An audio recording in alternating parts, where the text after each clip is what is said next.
Бел омыртқасында пайда болған грыжаға қай кезде операция жасауға болады? Бірінші көрсетілім: егер сіздің бел ауруыңыз 8 аптадан жоғары уақыт мазалайтын болса, ұйқыңыз бұзылып, жұмыс істеуге қабілетіңіз төмендейтін болса, және ешқандай ем сізге нәтижесіз болатын болса, бұл операцияға көрсеткіш болып табылады. Екіншісі, біздің бел омыртқамыздан аяққа қарата нерв талшықтары беріледі.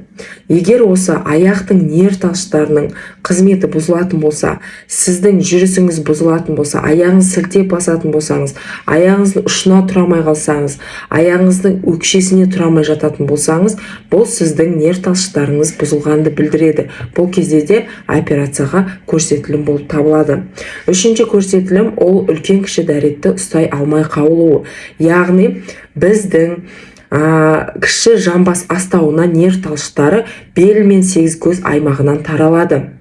Ол жерде қызмет бұзылатын болса, бұл да операцияға көрсетілім болып табылады. Басқа жағдайлардың барлығында біз максимальны операцияға жібермеуге тырысамыз. Сондықтан омыртқаңызда грыжа болатын болса, ерте бастан емдеуге кеңес беремін.